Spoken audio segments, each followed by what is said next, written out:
वज़ीर-ए-आज़म शहबाज शरीफ की जानिब से आज बिजली की कीमतों में बड़ी कमी का ऐलान मुतवक्के। शहबाज शरीफ आज पावर सेक्टर के आला सतह के इजलास की सदारत करेंगे। इजलास में अहम वफाकी वज़रा भी शिरकत करेंगे। वज़ीर दिफा ख्वाजा आसिफ बोले, वज़ीर-ए-आज़म आज कौम से खिताब में खुशखबरी सुनाएंगे।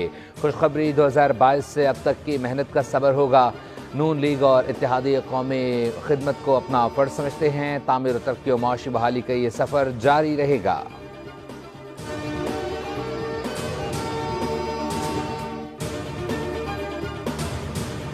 पाकिस्तान में पानी के सिस्टम में 20% की कमी आ चुकी है। 30 मिलियन एकड़ फीट पानी सिस्टम से ही गायब हो गया है। अब मजीद कमी आ रही है।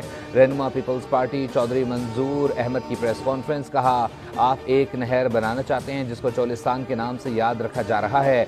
वज़ीर आला पंजाब, बताएं आप कौन सी नहर बंद करके इस नहर को पानी देंगे। दूसरी जानिब पीपल्स पार्टी ने नहरों के मामले पर समझौता न करने का फैसला कर लिया। आसिफ जरदारी ने बिलावल भुट्टो को तमाम तरह फैसलों का इख्तियार दे दिया।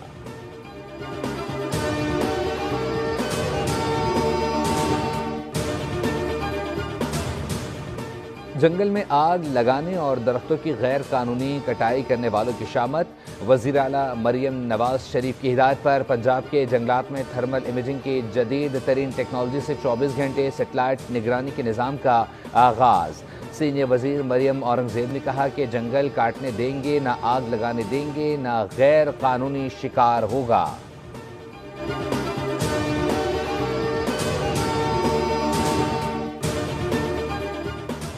वजारत सेहत सबसे ज़्यादा ख़तरनाक शोबा है। मेरे लिए वजारत सेहत फूल के सेख नहीं, शोबा सेहत पर भरपूर तवज्जो देने की कोशिश कर रहे हैं।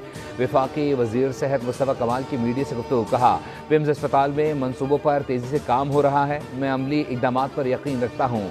मैंने अवाम की खिदमत को हमेशा मुक़द्दम रखा। पैसा और वजारत मेरे लिए मसला नहीं, मेरा किरदार सबके सामने है।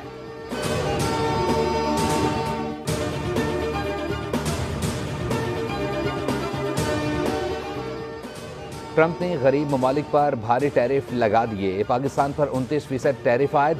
अमरीकी सदर ने व्हाइट हाउस में जवाबी टैरिफ के एग्जीक्यूटिव ऑर्डर पर दस्तखत कर दिए।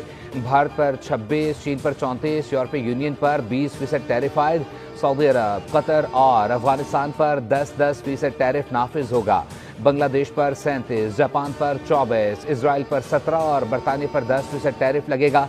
अमरीकी सदर ने खिताब में कहा, जवाबी टैरिफ का निफाज अमरीका के लिए अच्छा होगा। आज का दिन अमरीकी तारीख के अहम दिनों में से एक है। आज हमारी इक्तिसादी आज़ादी